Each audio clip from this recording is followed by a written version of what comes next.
Hello dear students, so today we are going to talk about comprehension. Comprehension जो कि हमें नाम से ही पता चलता है समझ, कि हमें किसी चीज़ की कितनी समझ है, हम उसको कैसे कॉम्प्रिहेंड करते हैं, मतलब हम उस चीज़ को कैसे समझते हैं। ठीक है, तो आज हम उसके बारे में बात करेंगे। See students, comprehension is a topic which is very common in almost all the classes, चाहे आप वो जूनियर क्लासेस ले लो या सीनियर क्लासेस ले लो। उसके बाद भी जो आपके कॉम्पिटिटिव एग्ज़ाम्स होते हैं, कॉम्पिटिटिव एग्ज़ाम से मेरा मतलब है, फॉर एग्जांपल आप यूपीएससी क्रैक करना चाह रहे हो, सपोज करो, तो यूपीएससी में भी एटलीस्ट 60 मार्क्स का जो है आपका कॉम्प्रिहेंशन रहता है। अगर आपको पता हो तो, अगर आप मार्किंग स्कीम चेक करोगे, इससे हमें ये पता चलता है कि जो कॉम्प्रिहेंशन है उसको उसकी कितनी वैल्यू है हमारी लाइफ में, और उसको हम एक साइड टॉपिक लेके मानते हैं कि अरे कॉम्प्रिहेंशन है ये तो हम ऐसे ही कर लेंगे। लेकिन today I am going to tell you about the tricks how you can solve the comprehension easily in less time. कम समय में हम कैसे उसको सॉल्व कर सकते हैं। तो before that students, I want to tell you that comprehension it's a noun. ठीक है, it's a noun, whereas comprehend करना, इसका मतलब क्या है?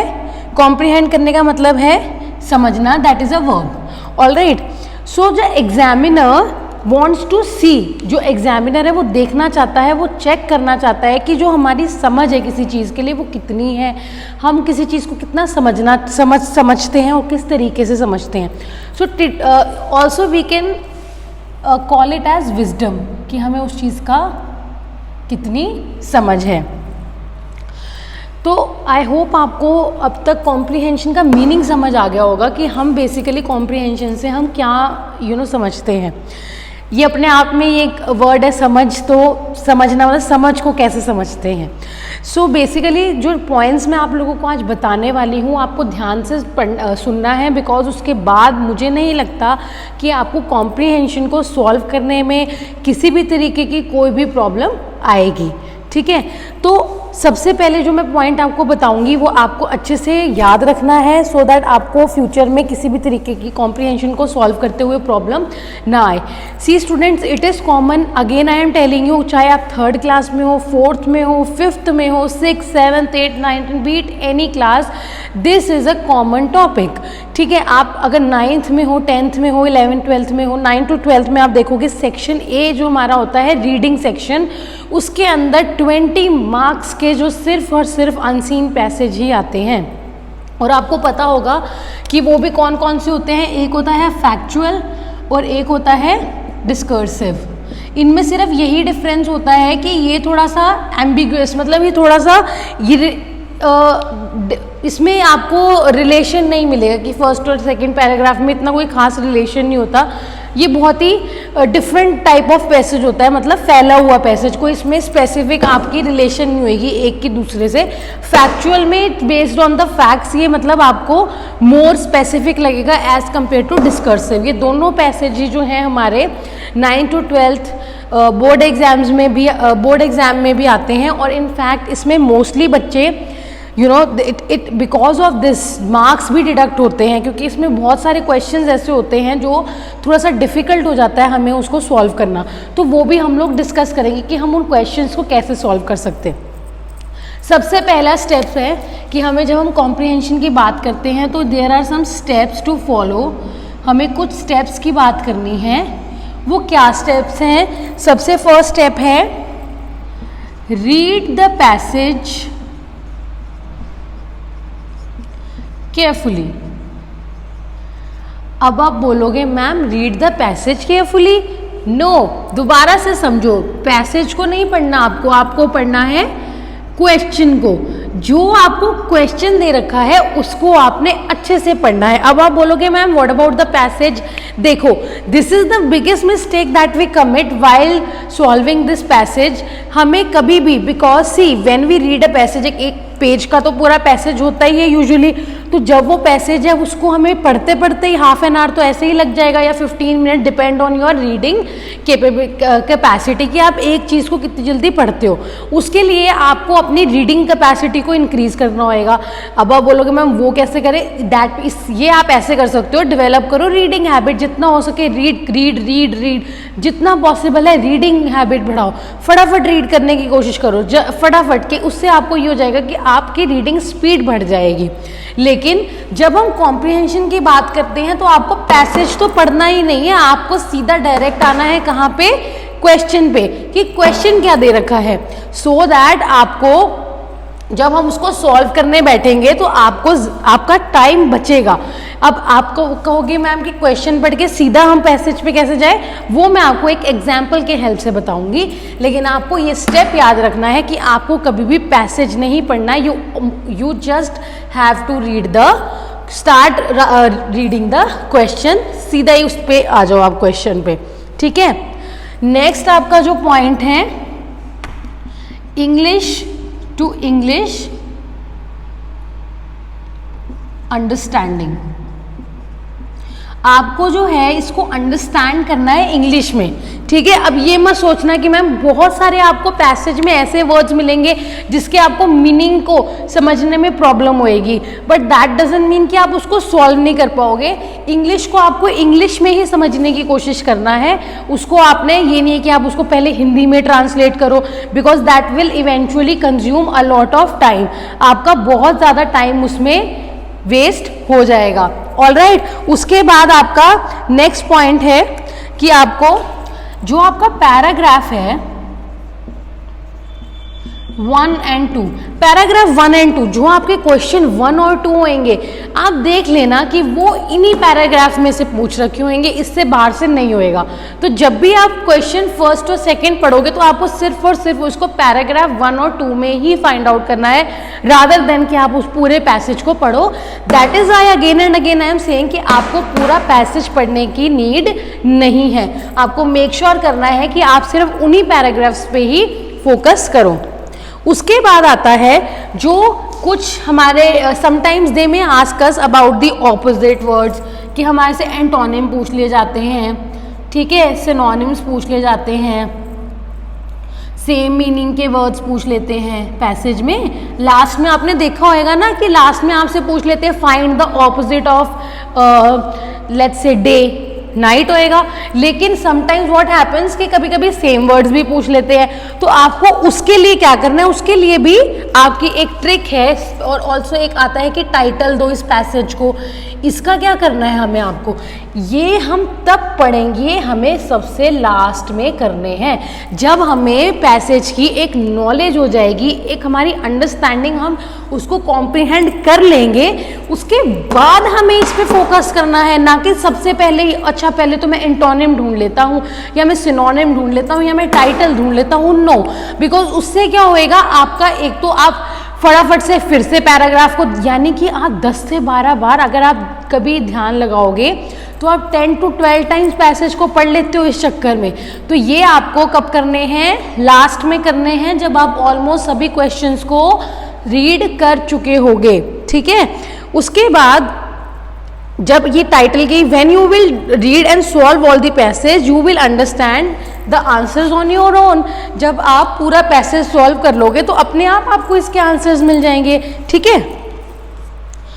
ये मैंने आपको वैसे भी बताया था कि जो यूपीएससी है, यूपीएससी में 60 मार्क्स के पैसेज एटलीस्ट आते हैं, उसमें भी आपको, आप अगर आईएएस ऑफिसर बनना चाहते हैं, बड़े हो कि आपकी ड्रीम है कि हाँ हमें इस फील्ड में जाना है, तो भी आपके लिए ये चीज़ें बहुत मैंडेटरी हैं, बिकॉज उसमें क्या होता है, आपके 60 मार्क्स, इमेजिन करो, सिर्फ और सिर्फ पैसेज, सिर्फ वो ये देखते हैं कि क्या जो बंदा इसको कर रहा है उसकी नॉलेज की, उसकी समझ कितनी है चीज़ों के लिए।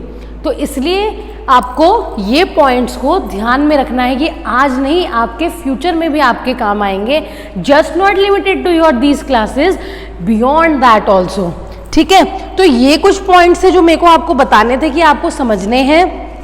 नेक्स्ट एक ये पॉइंट है जो आपका फैक्चुअल और डिस्कर्सिव वाला, ये भी आपको जो 10th क्लास के 10th 12th के बच्चे हैं उनको पता होएगा कि 8 मार्क्स और 12 मार्क्स का पैसेज आता है, उसमें हमें एक फैक्चुअल और एक डिस्कर्सिव पैसेज दिया जाता है, ठीक है। तो उसको सॉल्व करने के लिए भी बेटा ये सेम ही पॉइंट्स हैं, कुछ अलग पॉइंट्स नहीं है, सभी जो भी आपके कॉम्प्रिहेंशन आप करते हो, these are the best points that I can tell you.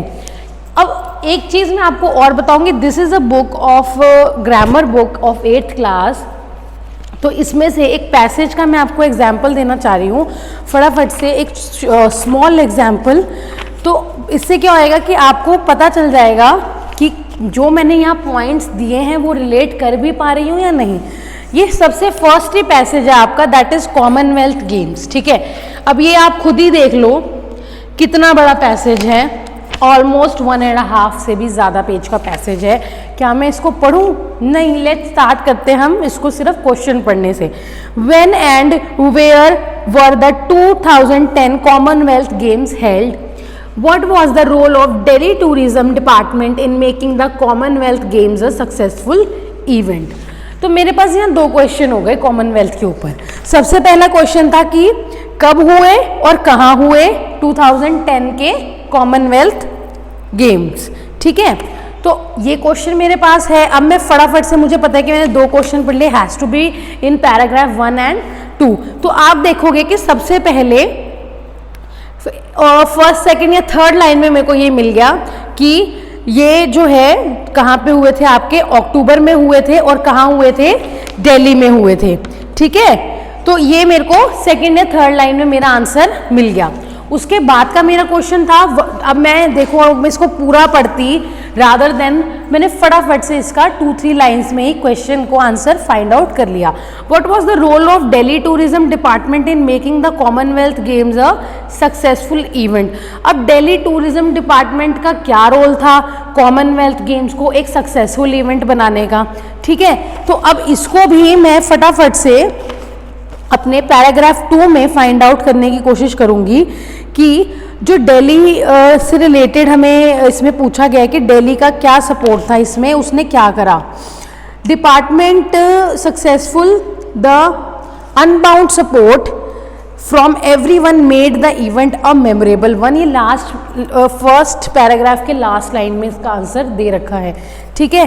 तो उन्होंने एक, अब आप यहाँ पे भी पढ़ सकते हो, Delhi is the capital of India and is rich in culture, third largest. अब देखो these are the points which will eventually waste your time, ठीक है। आपने मेन इसका जो आपने पढ़ना है वो सिर्फ आपका आंसर यही है कि अनबाउंड सपोर्ट, ठीक है, जिससे कि ये सक्सेसफुल हुआ, ओके।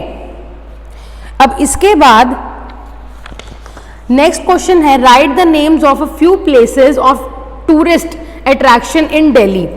अब देखो इन्होंने हमसे टूरिस्ट अट्रैक्शन का पूछ लिया सीधा ही, तो हम कहाँ आ जाएंगे? जहाँ पे भी हमें दिखेगा कि ओल्ड दिल्ली, ये देखिए सेकंड पैराग्राफ में ही आपका है दिल्ली से रिलेटेड कि old Delhi capital of Muslim India between the mid 17th and late 19th centuries with its historic sites, mosques and monuments, and new Delhi जहाँ पे ब्रिटिश राज था with its imposing government buildings and tree lined avenues. अब इसके अंदर बस आपको ये find out हो गया कि दिल्ली में देखने लायक क्या क्या है। मैंने फिर से rather than reading the whole passage, मैंने सिर्फ और सिर्फ वहाँ फोकस किया जहाँ मुझे अपना आंसर ढूंढना था, जहाँ मुझे कुछ रेलेवेंट वर्ड्स मिल रहे थे, रेलेवेंट पॉइंट्स मिल रहे थे रिलेटेड टू माई क्वेश्चन, ठीक है। How can you say that Delhi was all prepared for Commonwealth games which were held in 2010?